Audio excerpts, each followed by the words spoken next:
देखिए, सबसे बड़ी बात तो है कि अपर्णा कुमारी इनका नाम है। मुझे तो लगता है इनका नाम होना चाहिए छपरना कुमारी। लोगों से जो है वोट मांग रही थी, किनके लिए? मोदी जी के लिए। मोदी जी के नाम पे वोट मांग रही थी, पूरा छटपटाना शुरू कर दिए और उसके बाद दौड़े दौड़े पहुंची आरजेडी के पास। लेकिन जैसे ही आरजेडी के पास पहुंची, वहां पता चला कि भाई आरजेडी का जो बिहपुर विधानसभा का कोटा है, ये चला गया मुकेश सहनी के पास।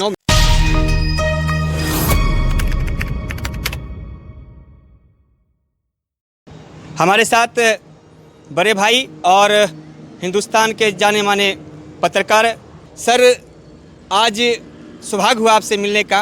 और आपका क्षेत्र जन्मभूमि भी ये बिहपुर विधानसभा है और झंडापुर गांव है, और आप पूरे बिहार और हिंदुस्तान को कवर करते हैं। आज आपसे एक सवाल है बिहपुर विधानसभा को लेके कि बिहपुर विधानसभा में आरजेडी यानी महागठबंधन प्रत्याशी अपर्णा कुमारी को उतारा गया है, आप इसको कैसे देखते हैं? देखिए, सबसे बड़ी बात तो है कि अपर्णा कुमारी इनका नाम है। मुझे तो लगता है इनका नाम होना चाहिए छपरना कुमारी। ऐसा क्यों बोल रहे हैं? ऐसा इसलिए बोल रहे हैं क्योंकि ये छड़प के आ गई है बिहपुर विधानसभा में।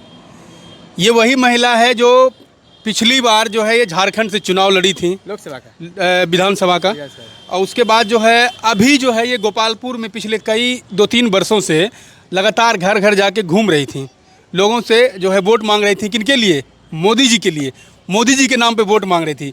और उसके बाद अचानक जैसे ही जेडीयू ने टिकट का घोषणा किया, उम्मीदवार का घोषणा किया गोपालपुर विधानसभा ने, गोपालपुर विधानसभा से, उसके बाद इनका जो है पूरा होशो आवास उड़ गया।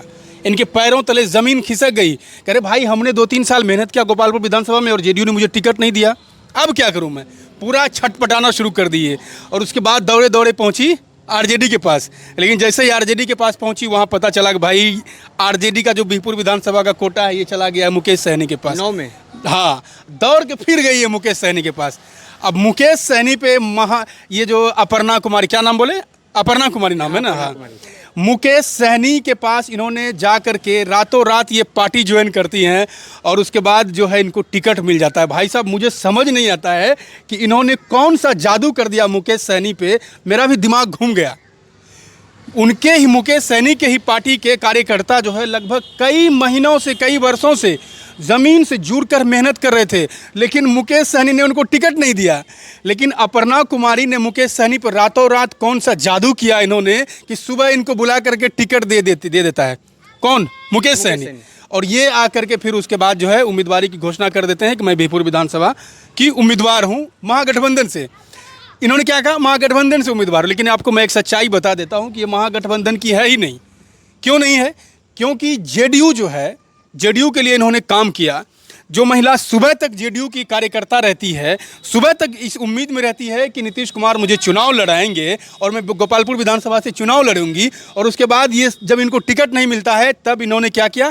तुरंत रिजाइन दिया पार्टी को, और उसके बाद जा करके वीआईपी से ये टिकट लेकर विधानसभा, बिहपुर विधानसभा पहुँच गई।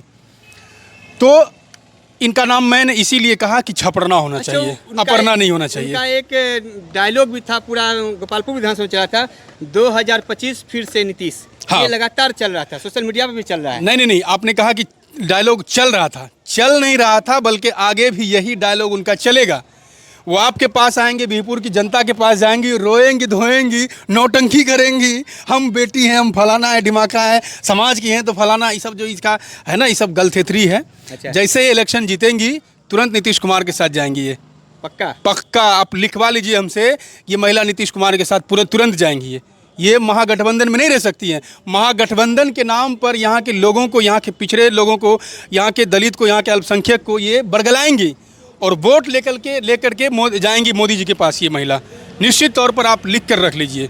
अच्छा, एक सवाल है कि बिहपुर विधानसभा में राजद का गढ़ माना जा रहा था, कई वर्षों से यहाँ से विधायक भी बन रहे थे, लेकिन इस बार राजद अपना पल्ला झाड़ के अब मैं बता रहा हूँ, आप जो कह रहे हैं राजद पल्ला झाड़ के, कोई भी व्यक्ति इसलिए क्षेत्र में मेहनत करता है कि उनको रहता है कि हम 2-3 साल मेहनत करेंगे तो टिकट मिल जाएगा मुझे और मैं चुनाव लड़ूंगा क्षेत्र से। लेकिन यहाँ खेल क्या होता है कि पैसे के बल पर लोग टिकट ले लेते हैं। मैं आपको एक बात बता देता हूँ, अभी हमारे बिहपुर विधानसभा में राजद के बहुत सारे चमचे भी हैं। बात समझिए मेरी बात, चमचे मैं कह रहा हूँ उनको, इसलिए चमचा कह रहा हूँ जो जाति के नाम पर राजनीति करते हैं, जो धर्म के नाम पर राजनीति करते हैं, जो अगड़ा पिछड़ा की बात करते हैं, जो सामंतवाद की बात करते हैं, जो पूंजीवाद की बात करते हैं। आज वो व्यक्ति भी अपर्णा के पीछे खड़े मिलेंगे आपको। पता है क्यों? क्योंकि अपर्णा के पास पूंजी है, आपके भी पॉकेट में 10,000 रुपया डाल देगा ना भी, तो आप भी उनका गीत गाना शुरू कर दीजिएगा। अभी राजद के बहुत सारे चमचे, उनको लिफाफा पहुंच गया, लिफाफा जैसे ही पहुंचा बस उनके साथ आ गए। मैं उन दलालों को भी कहना चाहता हूं कि भाई जब तक आप ये करते रहेंगे ना, बीपुर कभी उन्नति नहीं कर पाएगा। और आप जो झूठे का ढिंढोरा पिटते हैं कि हम पूंजीवाद के खिलाफ हैं, हम सामंतवाद के खिलाफ हैं, हम समाजवादी हैं, तो ये सब ढिंढोरा बंद कर दीजिए। आप ना तो समाजवादी हैं और ना ही पूंजीवाद के खिलाफ हैं। इसलिए नहीं है क्योंकि एक महिला पूंजी के दम पर, पैसा के दम पर टिकट खरीद लेती है और आप उसके पीछे दौड़ना चालू कर देते हैं, उसकी लाइन पे खींचे हुए पर रेंगना शुरू कर देते हैं और आप कहते हैं कि हम पूंजीवाद का विरोध है। जब तक आप ऐसे लोगों को समर्थन देते रहेंगे, जब तक आप चुनाव में ऐसे लोगों को जिताते रहेंगे, तब तक जो ज़मीन से जुड़े कार्यकर्ता होंगे, जो ज़मीन से जुड़कर लोगों की सेवा करेंगे, उन लोगों को टिकट कभी नहीं मिल पाएगा। आप मुझे बता दीजिए, अगर अपर्णा को टिकट चुनाव जीत जाती हैं तो क्या जो टिकट बांटने वाले लोग हैं, जो टिकट खरीद फरोख्त करने वाले लोग हैं, उन लोगों का मनोबल बढ़ेगा कि नहीं बढ़ेगा? 100 तौर पर बढ़ेगा, क्योंकि उनको पता हो जाएगा कि हम तो टिकट किसी को भी दे देंगे और वो जाकर उस क्षेत्र से चुनाव लड़ेंगी और वो चुनाव जीत जाएंगे, कोई भी व्यक्ति। तो जो ज़मीन से जुड़ा कार्यकर्ता होगा, जो रात दिन झंडा ढोता होगा, जो रात दिन तेजस्वी करता होगा, उन लोगों का क्या होगा? कभी वो लोग नेता नहीं बन पाएंगे।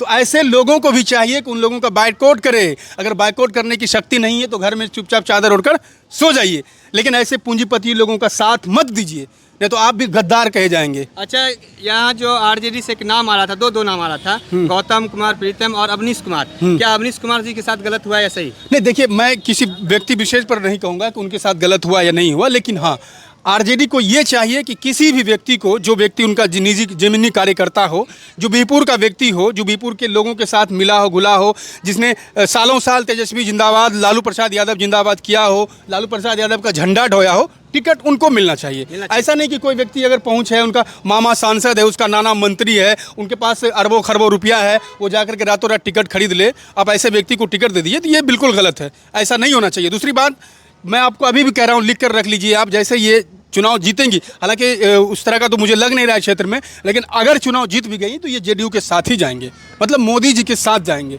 इस बात को बीपुर की जनता को भी समझना होगा, बीपुर के लोगों को भी समझना होगा, और उनके पीछे घूमने वाले जो कहते हैं कि हम महागठबंधन को जिताने के लिए इनके साथ खड़े हैं, महागठबंधन को वोट मिले इसलिए हम इनके साथ खड़े हैं, महागठबंधन चुनाव जीते इसलिए हम इनका झंडा ढो रहे हैं, इसलिए हम जिंदाबाद जिंदाबाद कर रहे हैं, तो उन लोगों को भी मैं यही कहना चाहूँगा कि आप लोग भी सतर्क हो जाइए, वरना आप भी गाली सुनेंगे उस दिन जिस दिन ये महिला मोदी जी के साथ जाएंगी, तब आपके भी पिछवाड़े में लोग लात मारेंगे।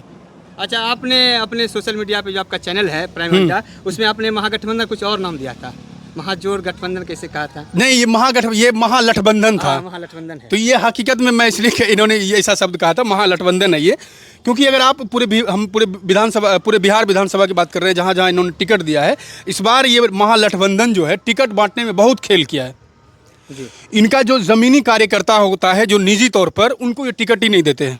अभी मैं बता रहा हूँ, मोहम्मद कामरान 33,000 वोट से 2020 चुनाव वो जीते थे, लेकिन इन्होंने क्या किया कि मोहम्मद कामरान का टिकट काट दिया और मजबूरन मोहम्मद कामरान को निर्दलीय चुनाव लड़ना पड़ रहा है। लेकिन जब वो चुनाव लड़ रहे हैं तो आप देखेंगे, तस्वीरें देखेंगे, जब वीडियो देखेंगे, तो हज़ारों हज़ार की संख्या में कार्यकर्ता उनके साथ घूम रहे हैं, उनके पीछे पीछे जा रहे हैं। तो ज़मीनी जो कार्यकर्ता होता है, जो ज़मीन से जुड़कर काम करता है, जो क्षेत्र के लिए काम करता है, उनको ये महागठबंधन टिकट देते ही नहीं है। आपने देखा कि किस तरह से मुस्लिम कैंडिडेट को टिकट दे करके कांग्रेस ने उनका टिकट छीन लिया, फिर वहाँ से एक मिश्रा जी को टिकट दिया।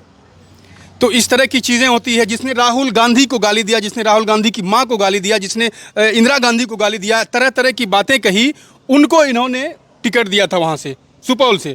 उसके बाद जब लोगों ने इनको ट्रोल करना शुरू किया, लोगों ने तरह तरह के सवाल उठाने शुरू किए, तब वहाँ से उन्होंने उनका टिकट काटा, मिन्नत रहनुमानी को वहाँ से दिया। तो ये जो ज़मीनी कार्यकर्ता होता है, उनके साथ ये फ्रॉड करते हैं। तो जब फ्रॉड कीजिएगा तो आपके साथ भी फ्रॉड ही होगा। अच्छा, एक हम पे आरोप लगता है कि आप एक तरफा खबर दिखाते हैं। आप भी एक पत्रकार हैं, हमसे सीनियर हैं, कैसे देखते हैं क्षेत्रीय पत्रकार को?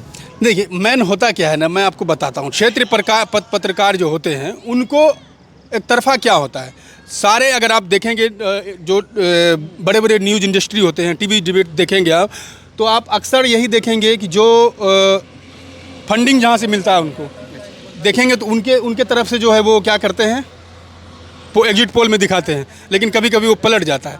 तो ये ऐसा कुछ नहीं है, अगर आप क्या कर रहे हैं नहीं कर रहे हैं ये आपका निजी है। एक तरफा क्या होता है, काम कर रहे हैं आप, काम कीजिए, बात खत्म है। अब जिनके पास जा रहे हैं वो अगर किसी एक व्यक्ति के समर्थन में बात कर रहे हैं, अगर आपको दिखा रहे हैं तो इसमें क्या दिक्कत है, आप दिखाइए, उसमें कोई दिक्कत नहीं, दिखा सकते हैं आप। ये थे हमारे वरिष्ठ पत्रकार, और लगातार पूरे बिहार का चुनाव में इन्होंने सर्वे भी कर रहे हैं और हर जगह जा भी रहे हैं। आज ये पटना निकल रहे थे और बड़ा ही सौभाग्य हुआ कि इनसे संपर्क किया गया फ़ोन पे, और इन्होंने अपना बहुत कीमती वक्त दिया है। इसके लिए हमारी टीम और मैं अपने तरफ से बहुत बहुत धन्यवाद देता हूं। और इस तरह से बड़े सीनियर पत्रकार से अगर मार्गदर्शन मिलता रहा तो निश्चित तौर पर छोटे पत्रकार को बहुत कुछ सीखने का सौभाग्य मिलेगा। तब तक बने रहें, नमस्कार। MS न्यूज़ बिहार, इसी तरह के खबरों को जानने के लिए हमारे छोटे से प्यारे YouTube चैनल को सब्सक्राइब करें। साथ ही हमें Facebook, Instagram पर भी फॉलो करें। धन्यवाद।